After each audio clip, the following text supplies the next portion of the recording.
Hey, everybody. Morning. Hey, Jill. Good morning, Andrew.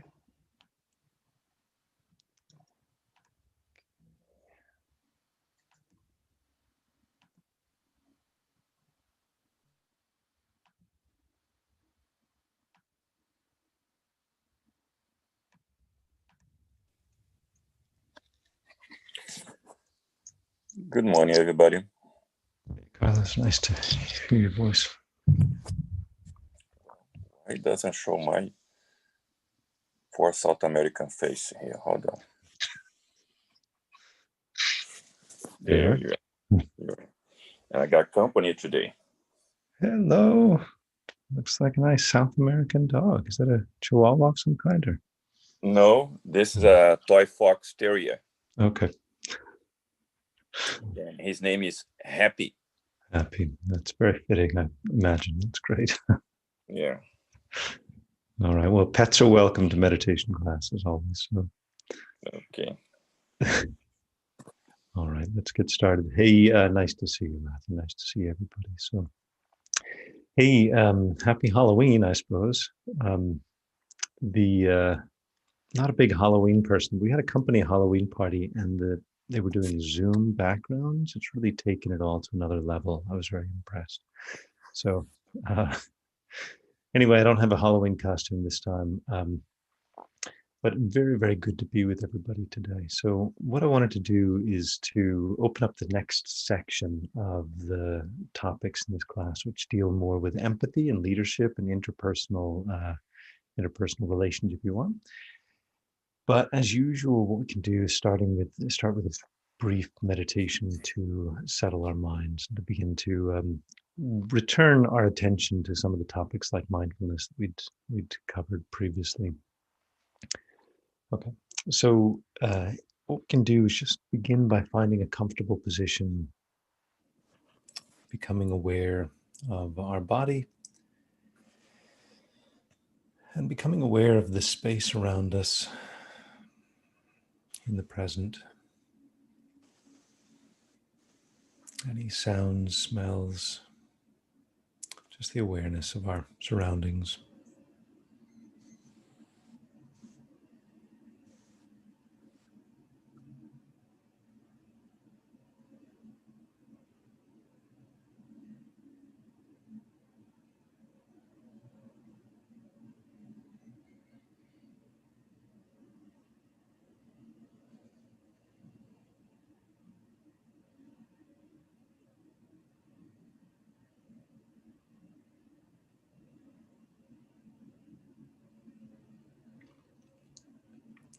And we can become aware of our body in particular, the feeling of different parts of our body, the feeling of sitting,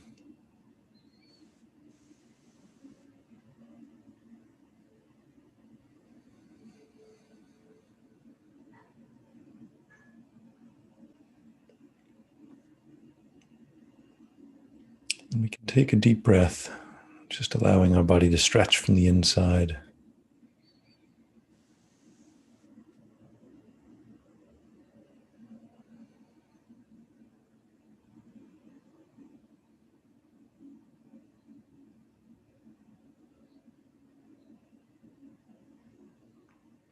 Breathing again and just inviting ourselves to relax.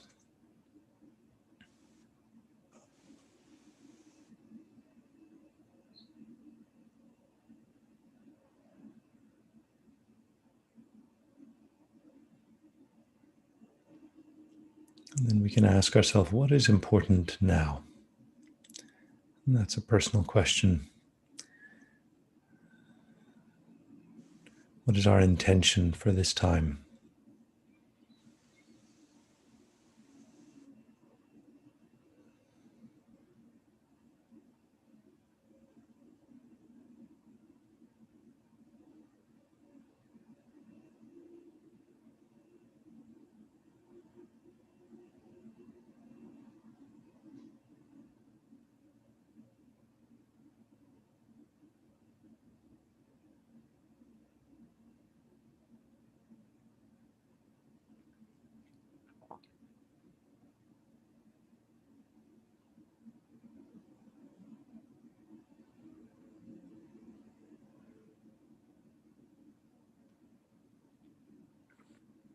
And we let our attention remain inside, on the feelings inside our body, and especially on the movement, the tidal rhythm of our breath coming in and out, our body expanding and contracting slightly.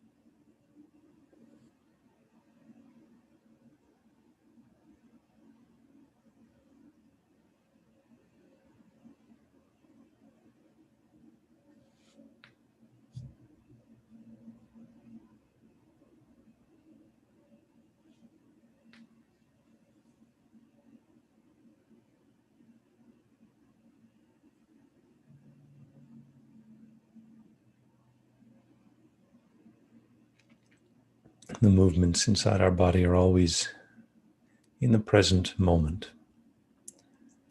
So it helps us to become more aware of this whole, of the actual state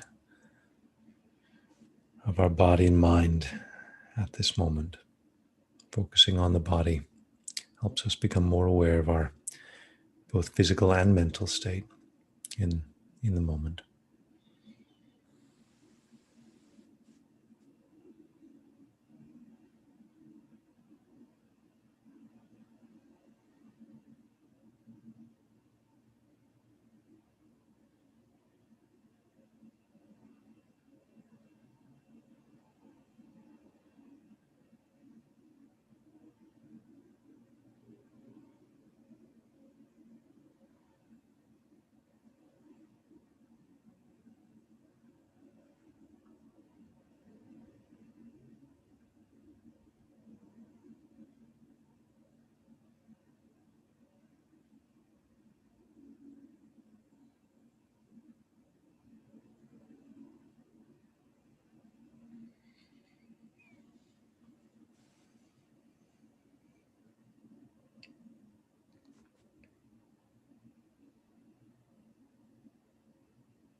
Then, having settled our mind a bit in this way, we can relax our attention and arise from our meditation.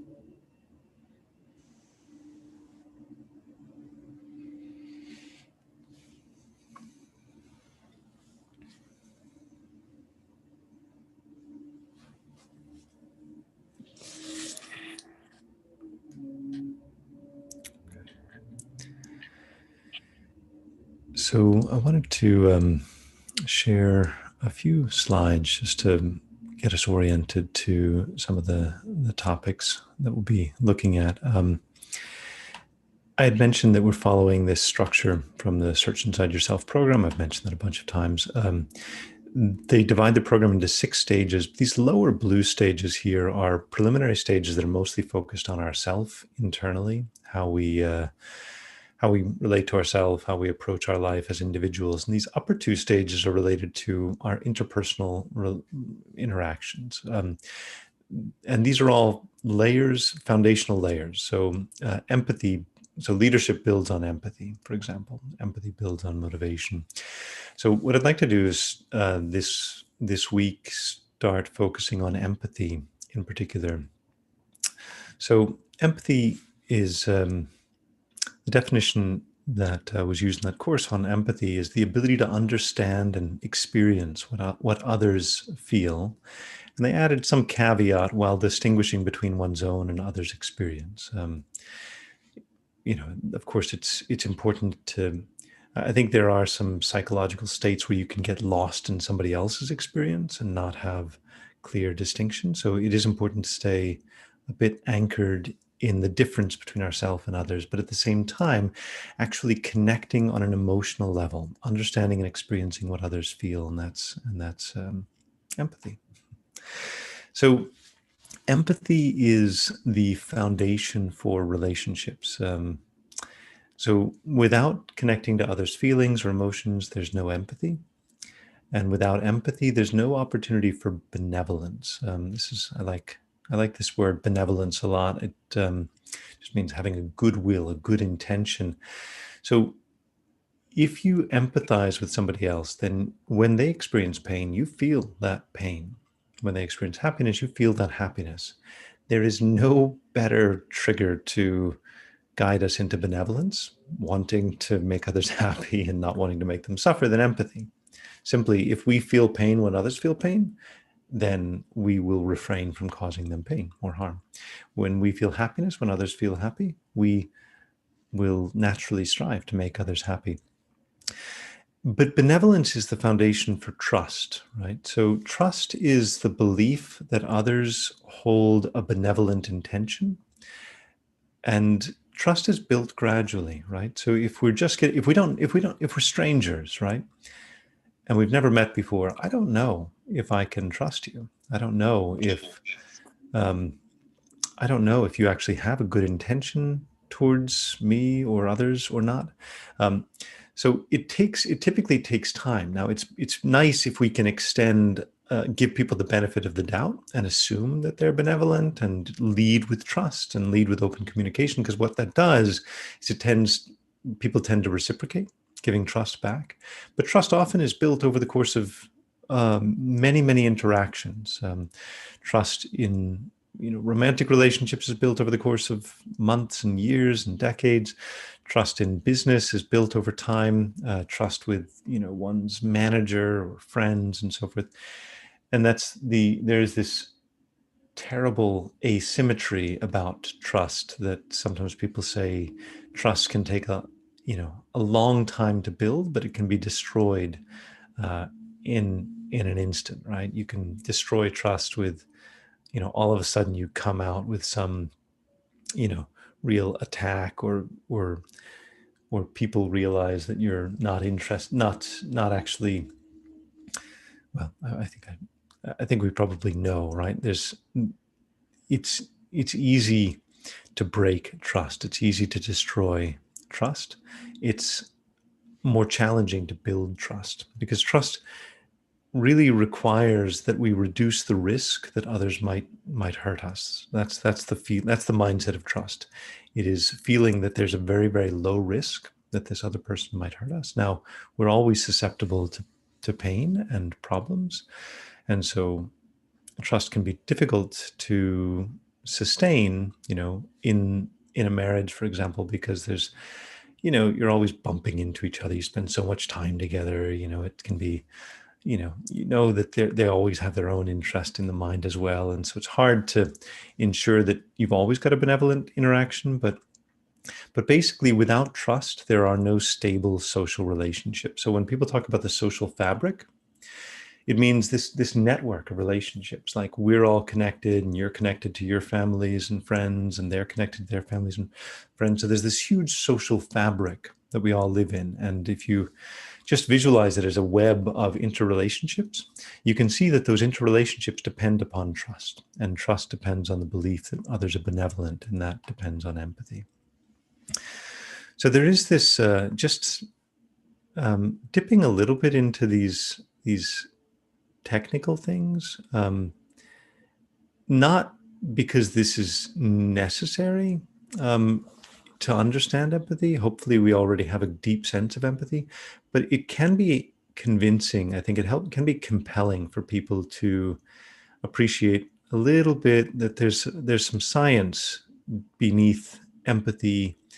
And I'm actually going to go into how it impacts organizations as well, because it's important from the point of view of understanding empathy is necessary just to get by, just for society to survive and thrive. This is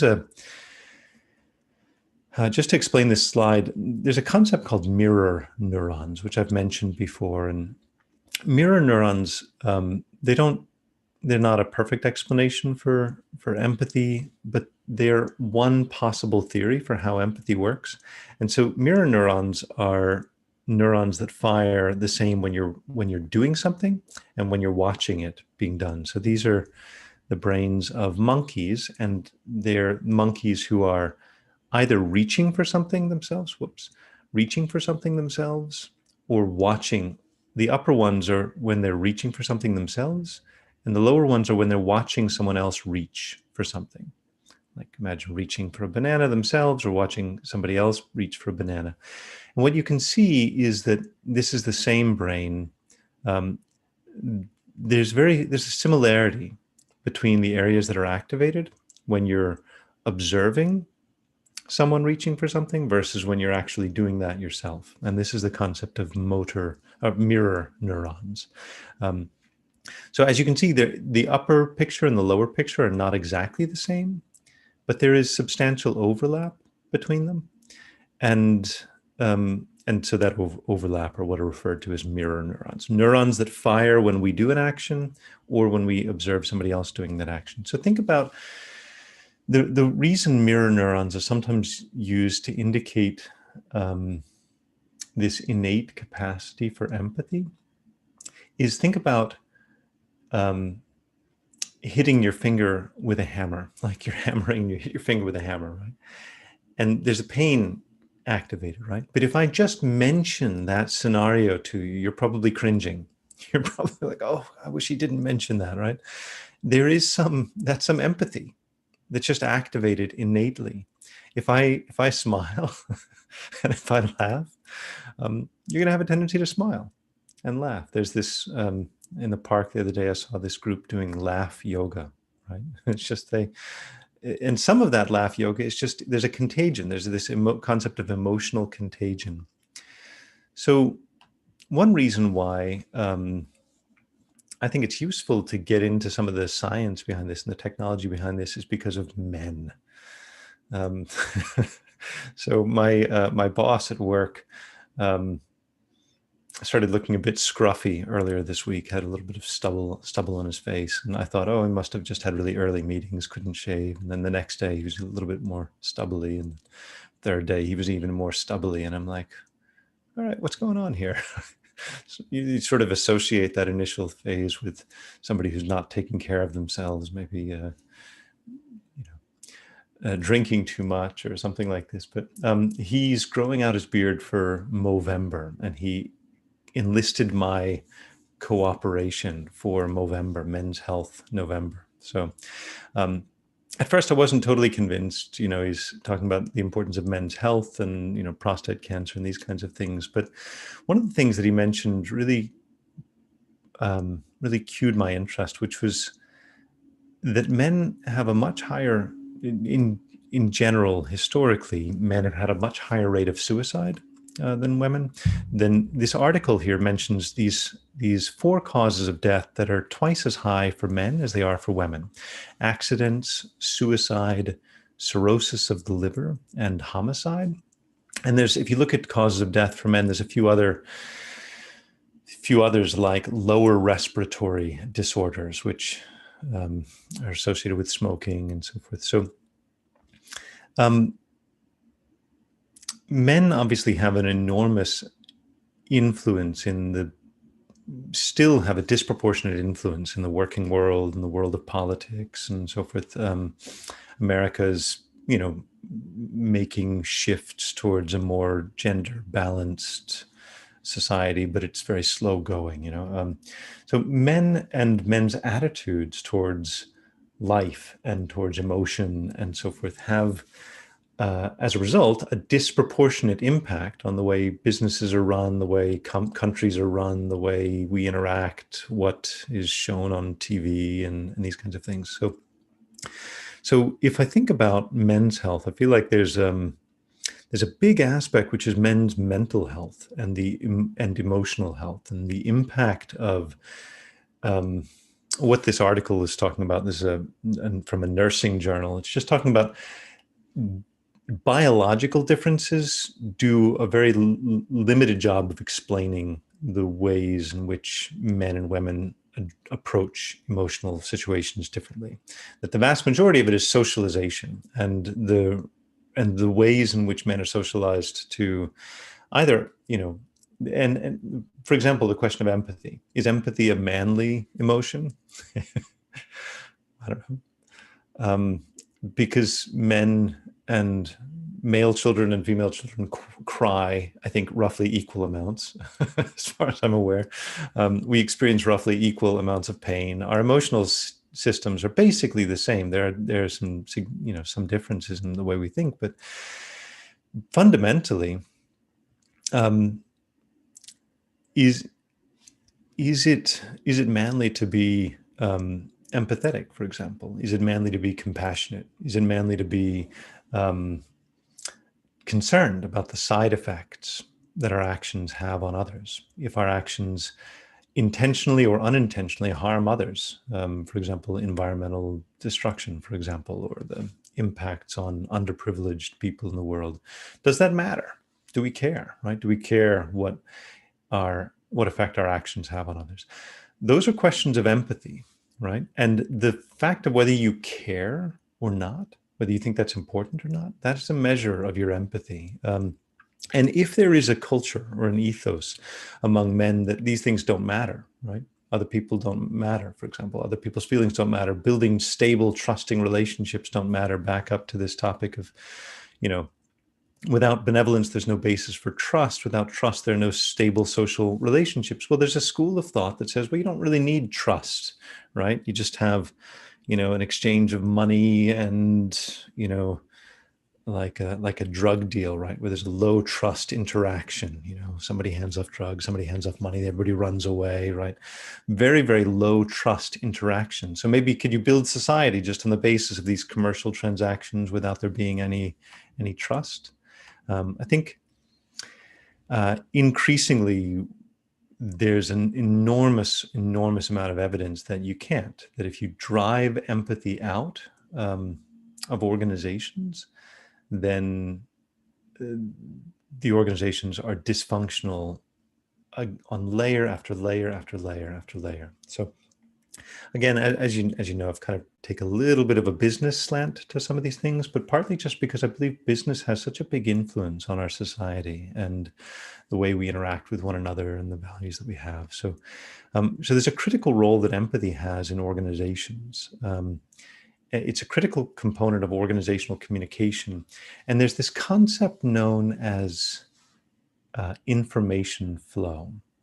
And one thing that's interesting about this, so what are male dominated industry? What are male dominated, job spaces? I don't know, truck drivers, construction workers and so forth. Here's another male dominated industry, IT, right? There's been this sort of, bro, they call it bro culture in IT, right? Since the 80s, interestingly. Now, all of the early computer scientists, they were mostly women. And there was a nice even gender balance in computer science classes up until the 80s.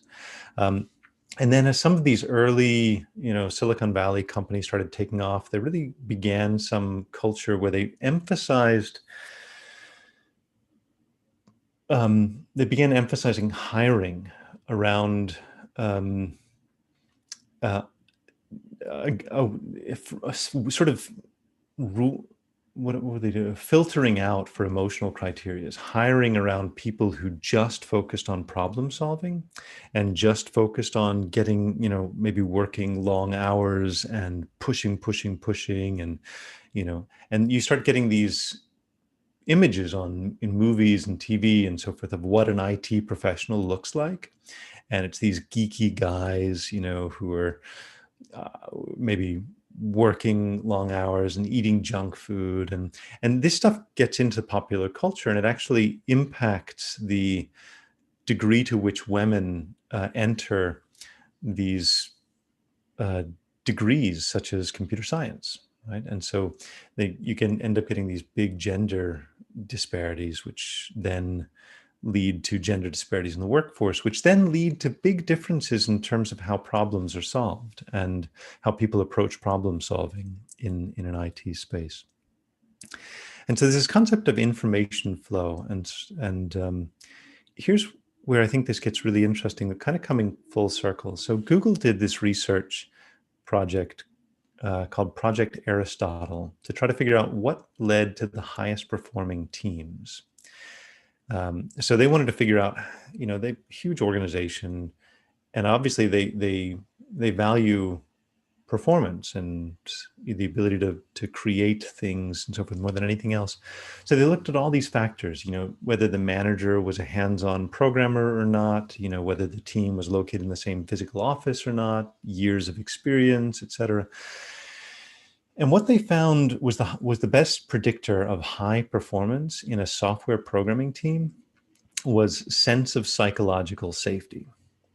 If the people on that team had a strong sense of psychological safety, meaning that they could speak up, they could be themselves, they could bring their whole selves at work, but importantly also they could speak up if they saw a problem and they weren't going to be belittled, or they could try something out, and if it didn't work, they wouldn't be, belittled or fired. And they could acknowledge that they didn't know something and ask a question without feeling like they were stupid and the whole team was going to disrespect them. I suspect we can all probably identify with environments where there's low psychological safety, like middle school. That's my sort of the ultimate psychologically unsafe environment where kids are verbally smart enough to attack each other viciously, is where the verbal claws come out. But we've also probably been in working environments where people, laughed at us, teasing. We're incredibly, I think we're all in different ways very, very sensitive. If you take our, if you take our beloved president, for example, he's about as big a tough guy and bully as you could find, but he's also about as sensitive and brittle and vulnerable emotionally as you could possibly imagine, right? And it's funny, we try to mask or hide. There's a tough guy veneer, right? But there's this fundamental, we're all sensitive to social feedback. Do people like us or not, right? It's incredibly important for us. Do people accept us? Do people like us? Are we part of the in-group or are we part of the out-group? We're all highly attuned to this. There may be, some more than others, but a sense of psychological safety allows us to feel comfortable that we're part of a group. We're not going to be kicked out of the group, and we can learn, and we can teach, and we can share. And what happens in an environment of high psychological safety, people share information. Simply asking the question, hey, what does that acronym stand for? You might be afraid to ask, what does that abbreviation stand for? Because you don't want to look stupid. But maybe half the people in the room don't know what that abbreviation stands for. So it's not stupid. It's actually incredibly helpful. It's like helping the organization to learn collectively. And so Google found that the teams that performed highest first was psychological safety. There were a number of other things like dependability, having clear structure, goals, work that was personally meaningful to people and so forth. But most of these things, you'll notice they're emotional. They have an emotional tie-in, certainly a sense of meaning and impact. These are not external hard objectives. These are sort of the internal emotional way we relate to work.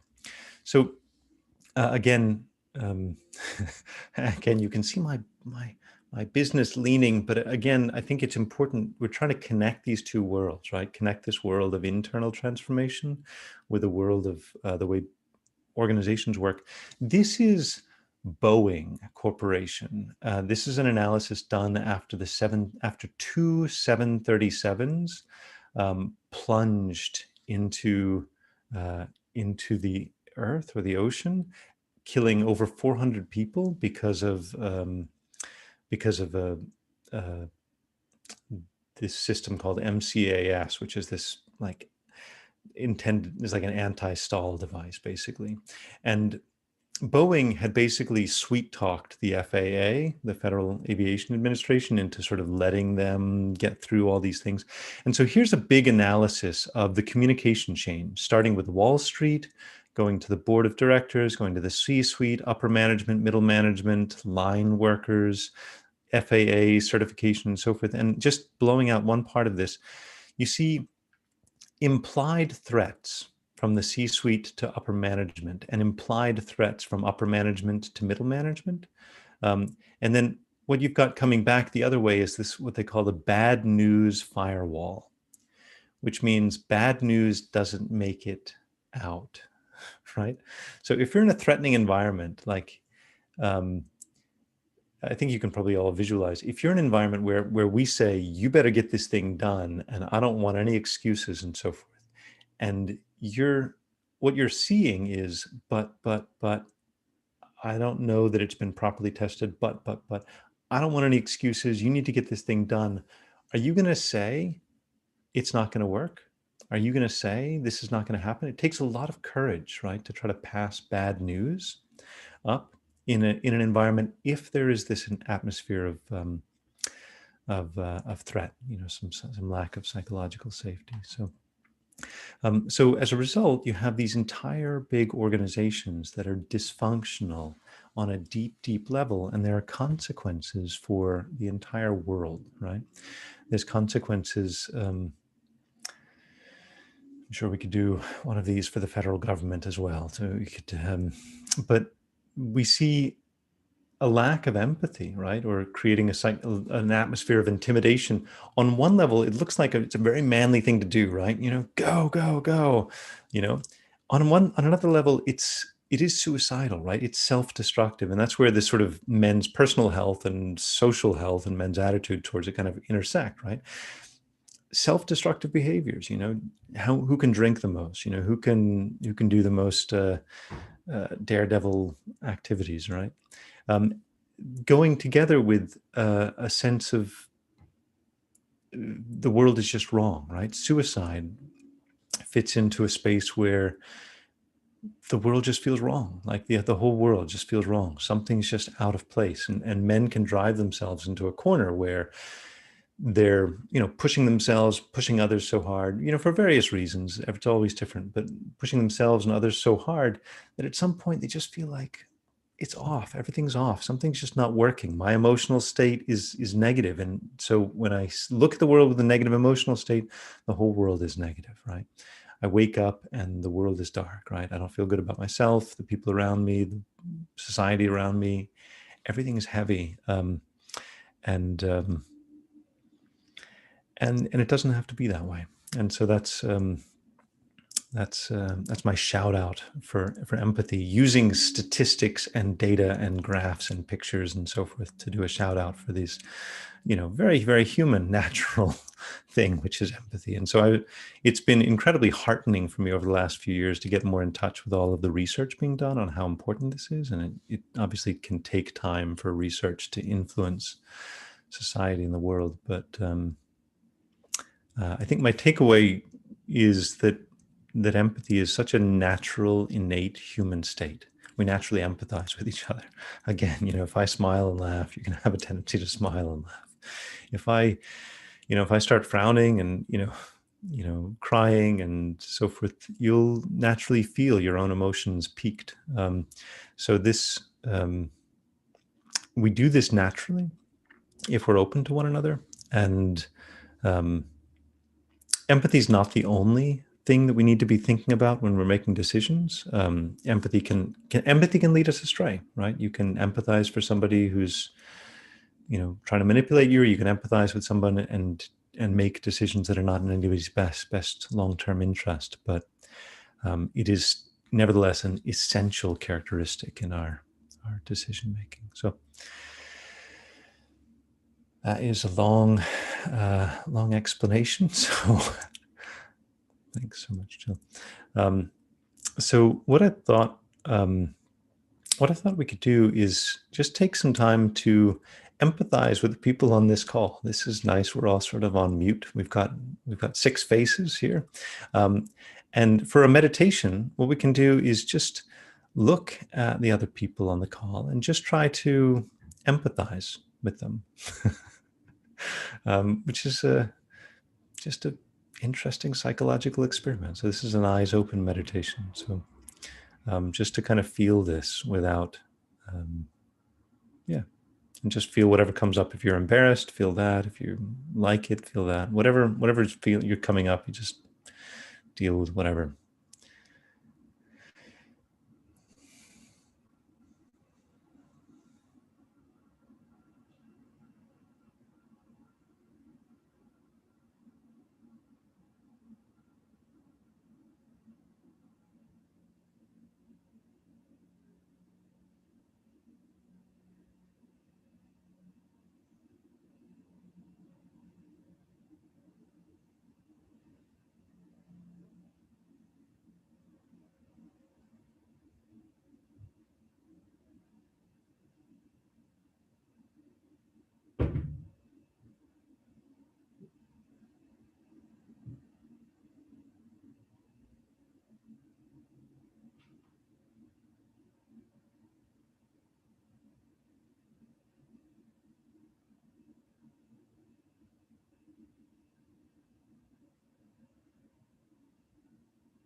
can think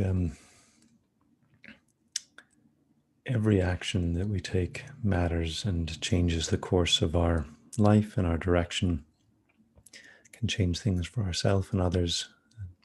So we've spent this short time today contemplating empathy, thinking about different aspects of this, practicing it. So what kinds of impacts could this have on our own and others' lives? What kind of direction, what beneficial directions could come out of this time? Whatever you took away from, whatever you gained from this time, just try to think what kinds of beneficial results could come from this. And we just hold that for a few seconds.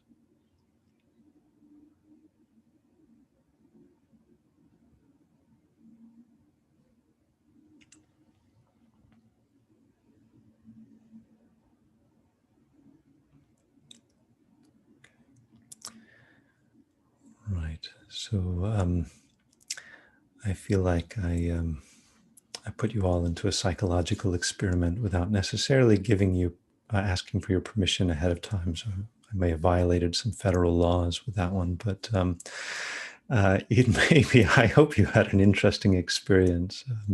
And certainly for me, it's like some combination of like empathy but how quickly, like, can our attitudes towards another person reverse? Like, when and these waves of judgment, like judging them, or are they judging me, or there's a lot going on, and I just think it's amazing, right? With just these six little faces here, there's a lot that can go on in our minds. Our minds can kind of go all over the place. At least that was some of my experience. I'm going to stop the recording now, and